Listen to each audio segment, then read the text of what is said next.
몇 년 전 나는 도쿄에서 조금 떨어진 외곽 지역에 있는 모텔에서 야간 아르바이트를 했어. 대학교를 다니던 때였는데 당시에는 돈이 좀 급했거든. 편의점이나 음식점도 알아봤지만 모텔 야간 근무가 시급이 제일 높았어. 일도 그렇게 어려워 보이지 않았지. 밤 10시에 출근해서 아침 7시까지 프런트를 보는 일이었어. 손님이 오면 체크인을 해주고 전화가 오면 받고 가끔 수건이나 물 같은 걸 가져다 주는 정도였지. 모텔 자체는 꽤 오래된 곳이었어. 언제 지어진 건지는 모르겠는데 건물 외벽도 군데군데 색이 발해 있었고 복도에는 아직도 누렇게 변한 벽지가 붙어 있었어. 엘리베이터도 없었고 객실 문도 요즘 호텔처럼 카드키를 쓰는 게 아니라 커다란 아크릴 번호표가 달린 열쇠를 사용했지. 그래도 내부는 생각보다 깨끗했어. 시설은 오래됐지만 청소는 잘 되어 있었고 손님도 생각보다 꾸준히 들어왔어. 특히 금요일이나 토요일 밤에는 빈 방이 거의 없을 정도였지. 처음 출근한 날 사장님이 나한테 모텔을 한 바퀴 보여주면서 일을 설명해 줬어. 세탁실은 어디에 있는지, 여분 수건은 어디서 꺼내는지, 새벽에 취객이 난동을 부리면 어떻게 해야 하는지, 그런 평범한 설명들이었어. 그러다 프런트 뒤쪽에 걸려있는 객실 열쇠판을 보여주면서 사장님이 갑자기 말했어. 그리고 307호. 나는 열쇠판을 봤어. 307호요? 거긴 손님 받지 마. 처음에는 그냥 고장난 방이라고 생각했어. 뭐 문제 있어요? 그냥 안 쓰는 방이야. 그러고는 별일 아니라는 듯 다음 설명으로 넘어갔어. 나도 굳이 더 묻지는 않았어. 오래된 모텔이었으니까 배관이 망가졌든 곰팡이가 생겼든 굳이 돈 들여서 고칠 필요가 없는 방 하나쯤은 있을 수 있다고 생각했지. 무엇보다 나는 야간 직원이었어. 객실 청소나 시설 점검은 낮에 사장님과 주간 직원들이 했고 나는 대부분 1층 프런트에만 있었어. 일을 시작하고 며칠 동안 객실층으로 올라간 것도 2-3번 정도였어. 그것도 2층에 수건을 가져다 준 게 전부였지. 그래서 307호가 실제로 어떻게 생긴 방인지도 몰랐어. 그렇게 별일 없이 사흘 정도가 지났어. 새벽 1시가 조금 넘었을 때였나. 50대쯤 되어 보이는 남자 한 명이 모텔로 들어왔어. 조금 특이하게 생겼다거나 수상한 행동을 한 건 아니었어. 출장 온 회사원처럼 보였어. 남자는 숙박할 수 있냐고 물었고 나는 당연히 가능하다고 했어. 흡연실이랑 금연실이 있는데 어느 쪽으로 드릴까요? 아무데나 괜찮습니다. 나는 205호 열쇠를 꺼냈어. 그런데 남자가 돈을 꺼내다가 갑자기 물었어. 307호는 아직 안 쓰나요? 나는 잠깐 손을 멈췄어. 사장님한테 들은 얘기가 바로 생각났거든. 네, 거기는 지금 사용 안 합니다. 남자는 그냥 고개를 끄덕였어. 나는 조금 궁금해서 물었어. 예전에 여기 오신 적 있으세요? 몇 번요? 그러고는 돈을 내고 열쇠를 받아갔어. 딱히 이상한 사람은 아니었어. 307호를 어떻게 알고 있는지가 조금 신경 쓰였지만 상관없었어. 그 남자는 다음날 평범하게 체크아웃했고 그래서 나도 금방 잊어버렸지. 문제가 생긴 건 내가 일을 시작한 지 일주일 정도 됐을 때였어. 그날은 처음으로 사수 없이 야간 근무를 맡은 날이었어. 금요일 밤이었고 저녁부터 비가 엄청나게 내리기 시작했지. 처음에는 손님이 별로 없어서 편하겠다고 생각했는데 오히려 반대였어. 근처에서 행사가 있었는지 밤 11시쯤부터 손님이 갑자기 몰리기 시작했어. 전화는 계속 울리고 주차할 곳이 없다고 내려오는 손님도 있었고 방에 수건이 없다느니 TV가 안 나온다느니 하는 전화까지 한꺼번에 들어왔지. 새벽 2시가 넘어가면서부터는 정신이 없었어. 거기다 그날은 저녁도 제대로 못 먹어서 배도 고팠고 슬슬 졸리기까지 했지. 그때 여자 손님 한 명이 들어왔어. 나이는 30 전후로 보였어. 검은 우산을 접고 들어왔는데 비를 많이 맞았는지 머리카락과 코트가 젖어 있었어. 여자는 방 하나 있냐고 물었어. 방은 거의 다 나갔고 몇 개 안 남아 있었지. 숙박 맞으시죠? 여자가 고개를 끄덕였어. 나는 숙박비를 받고 이름을 적게 한 다음 열쇠 하나를 꺼내 건넸어. 여자는 고맙다고 하고 바로 계단으로 올라갔어. 아마 그 뒤로도 30분 정도는 정신없이 일했던 것 같아. 그러다 손님이 잠깐 끊기면서 체크인 장부를 정리했어. 그러고는 아무 생각 없이 객실 열쇠판을 봤지. 그러다 아까 여자에게 준 방이 눈에 들어왔어. 307호. 처음에는 그냥 숫자를 보고 있었어. 그러다 몇 초 뒤에야 사장님이 했던 말이 떠올랐어. 거긴 손님 받지 마. 307호 열쇠가 없었어. 당연했지. 내가 방금 여자한테 줬으니까. 그제야 정신이 확 들었어. 솔직히 무섭다는 생각은 없었어. 그냥 사장한테 욕먹겠다는 생각밖에 안 들었지. 오래 닫아둔 방이라고 했으니 수도가 안 나오거나 난방이 고장 나 있을 수도 있었어. 여자가 불편을 겪기 전에 다른 방으로 옮겨주는 게 낫겠다 싶었지. 나는 자리를 비운다는 메모를 하나 세워두고 직접 307호로 올라가 보기로 했어. 그때까지만 해도 정말 별 생각 없었어. 내가 실수했으니 내가 해결해야 한다고만 생각했지. 3층에 올라간 건 그날이 처음이었어. 2층이랑 구조는 거의 똑같았어. 복도가 길게 이어져 있고 양옆으로 방들이 늘어서 있었지. 복도 조명은 절반 정도만 켜져 있었어. 전기세 아낀다고 밤에는 몇 개씩 꺼두거든. 그래서 복도 끝으로 갈수록 꽤 어두웠어.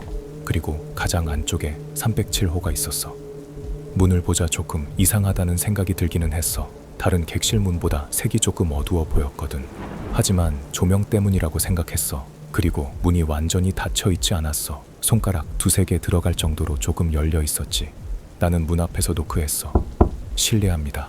프런트입니다. 대답이 없었어. 나는 다시 노크했어. 죄송한데 제가 객실을 잘못 배정해 드렸습니다. 다른 방으로 옮겨 드릴게요. 여전히 대답이 없었어. 혹시 여자가 다시 내려간 건가 싶었어. 그런데 나는 계속 프런트에 있었잖아. 계단은 프런트 바로 옆에 있었기 때문에 내려왔다면 못 봤을 리가 없었어. 일단 문을 살짝 밀어봤어. 문은 그냥 열려 있었어. 안은 완전히 어두웠어. 손님? 나는 벽을 더듬어서 스위치를 찾았어. 불을 켜자 조금 놀랐어. 생각보다 너무 멀쩡했거든. 낡은 방일 거라고 생각했는데 아니었어. 침대에는 흰 시트가 깔려 있었고 이불도 반듯하게 정리돼 있었어. 탁자 위에도 먼지가 거의 없었고 TV와 작은 냉장고도 있었지. 오히려 다른 객실보다 더 깨끗해 보였어. 그게 조금 이상했어. 오래 사용하지 않는 방이라고 했잖아. 몇 달만 사람이 안 들어와도 먼지가 쌓이는데 이 방에는 그런 느낌이 전혀 없었어. 무엇보다 여자 손님과 짐이 없었어.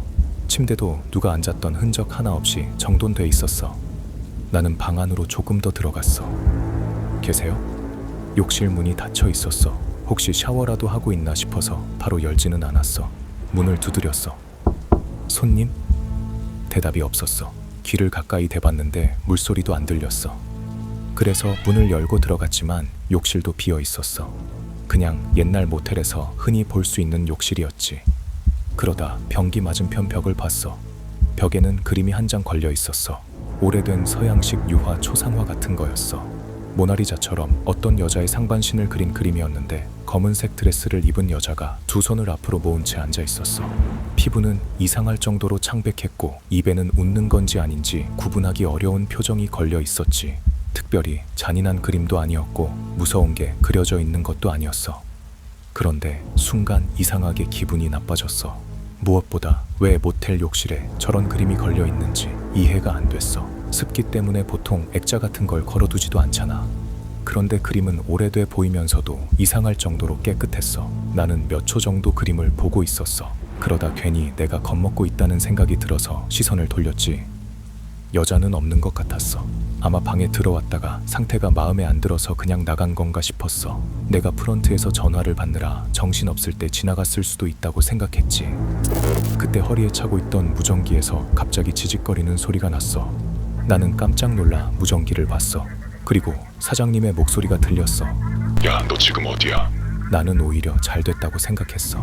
아, 사장님, 제가 실수로 307호에 손님을 받아버렸어요. 그래서 지금 올라와 있는데 손님이 안 계셔서요. 무전기 넘어가 잠깐 조용해졌어. 알겠으니까 일단 내려와. 사장님은 화를 내지도 않았고 다급하지도 않았어.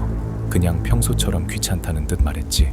나는 알겠다고 하고 바로 방에서 나왔어. 그리고 1층으로 내려갔어. 계단을 내려가면서 사장님한테 뭐라고 설명해야 할지만 생각했어. 그런데 프런트에 도착했는데 아무도 없었어. 나는 사무실을 둘러봤어. 아무도 없었지. 사장님, 저 부르셨어요. 대답이 없었어.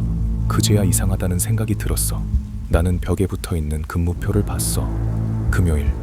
오늘 혼자 야간 근무하는 날이란 걸 깨달았지. 그 순간 등 뒤가 서늘해졌어. 더 이상한 점은 우리 모텔에서 사용하는 무전기는 2대뿐이었다는 거야. 하나는 내가 들고 있었고 다른 하나는 사장님이 사용했어. 나는 천천히 프런트 아래쪽을 봤어. 충전기에는 남은 무전기 하나가 꽂혀 있었어. 불빛이 들어온 채 충전되고 있었지. 혹시 다른 주파수가 우연히 잡힌 건가 싶었어. 경비업체 같은 사람들이 쓰는 무전이 섞였을 수도 있잖아. 그런데 목소리와 말투는 사장님이랑 너무 똑같았어. 그때 다시 307호에 올라갈 생각은 전혀 들지 않았어. 오히려 올라가면 안 될 것 같았어. 나는 프런트에 앉아서 아침까지 기다렸어. 솔직히 그 뒤로 무슨 일을 했는지도 잘 기억 안 나. 손님 두어 명이 더 왔던 것 같고 전화도 몇 번 받았어. 평소처럼 응대하기는 했는데 계속 계단 쪽만 신경 쓰였지. 누군가 내려오는 소리가 나는 것 같을 때마다 고개를 들었어. 하지만 아무도 내려오지 않았어. 307호에 들어갔던 여자도 끝까지 내려오지 않았어. 졸린데도 그 꺼림칙한 기운 때문에 버틸 수밖에 없었지. 그렇게 몇 시간이 지났나. 결국 아침 7시가 조금 넘어서 교대 직원이 왔어. 밖도 완전히 밝아져 있었지. 그 사람이 들어오는 걸 보자 그제야 긴장이 조금 풀렸어. 긴장이 풀린 나는 화장실을 갔다 온 뒤에 바로 집에 가려고 했어. 그런데 외투를 입다가 열쇠판을 봤어. 열쇠판에는 307호 열쇠가 걸려 있었어. 내가 어젯밤 여자에게 건넸던 바로 그 열쇠였어. 나는 그 열쇠를 돌려받은 적이 없었어. 여자가 내려오는 것도 못 봤고 교대 직원은 아무렇지도 않게 컴퓨터를 켜고 있었어. 나는 물어볼까 생각했어. 그런데 뭘 물어봐야 할지 모르겠더라. 혹시 밤에 아무도 없는데 사장님 목소리가 무전기에서 들린 적 있어요? 그런 말을 할 수도 없잖아. 결국 아무 말도 하지 않았어. 그냥 직접 한번 확인해 보기로 했어. 이제 밖도 밝았고 아래에는 다른 직원도 있었어. 무서울 이유가 없다고 생각했지. 나는 다시 3층으로 올라갔어. 밤에 올라갔을 때와는 분위기가 완전히 달랐어. 복도 끝 작은 창문으로 아침 햇빛이 들어오고 있었고 벽지도 생각보다 더 낡아 보였어. 나는 어젯밤 걸었던 길을 그대로 따라갔어. 303호, 304호, 305호, 306호. 그리고 복도 끝에 도착했어. 나는 한동안 그 자리에서 움직이지 못했어. 307호 문이 없었어. 정확히 말하면 문이 있어야 할 자리가 전부 나무판으로 막혀 있었어. 얇은 합판 한 장을 임시로 붙여놓은 정도가 아니었어. 두꺼운 목재판 여러 장을 벽 전체에 대고 못을 수십 개 박아놓은 상태였어. 모서리에는 먼지가 잔뜩 쌓여 있었고 나무는 습기를 먹어 검게 변해 있었어. 못머리에는 녹까지 쓸어 있었지. 어젯밤 사이에 누가 막아놓은 게 아니었어. 아무리 봐도 몇 년은 된 것처럼 보였어. 어젯밤 나는 분명 여기에서 문을 열었어. 방 안으로 들어갔고 그리고 그 이상한 그림도 봤지. 나는 거의 뛰다시피 1층으로 내려갔어. 교대 직원이 놀란 얼굴로 나를 봤어. 나는 최대한 아무렇지 않은 척 물었어. 저기요. 네. 3층 307호 있잖아요. 직원이 잠깐 생각하더니 말했어. 아, 막아놓은데요? 나는 아무 말도 못했어. 직원이 다시 물었어. 그 방은 왜요? 저거 언제부터 저랬어요? 그 사람은 조금 이상하다는 표정으로 나를 봤어. 제가 여기 오기 전부터요. 그 직원은 나보다 2년 정도 먼저 일했던 사람이었어. 안에 배관 같은 거 터진 거 아니에요?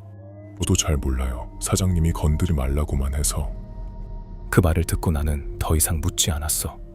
그리고 결국 모텔은 얼마 지나지 않아 그만뒀어. 사장님에겐 그날 일을 말하지 않았어.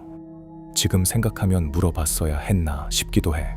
왜 307회는 손님을 받으면 안 되는지, 왜 몇 년 동안 나무판으로 막아놓은 방의 열쇠를 아직도 프런트에 걸어두고 있었는지, 그리고 그날 밤 내가 들어갔던 곳이 대체 어디였는지 아직도 모르겠어. 그 여자 손님이 누구였는지도 모르고 내 이름도 알고 있던 그 무전기 속 목소리가 누구였는지도 몰라. 가끔은 내가 너무 피곤해서 전부 착각한 게 아닐까 생각할 때도 있어. 그날은 비도 많이 왔고 거의 밤을 샌 상태였으니까. 그런데 그렇게 생각하면 하나가 설명되지 않아. 나는 아직도 그 욕실에 걸려있던 그림을 정확히 기억해. 검은 드레스를 입고 앉아있던 창백한 여자, 살짝 웃고 있던 입, 그리고 화장실에 들어간 순간부터 나올 때까지 계속 나를 바라보고 있던 그 눈. 오늘의 이야기는 여기까지입니다. 영상이 재미있으셨다면 좋아요, 구독 한 번씩 부탁드립니다.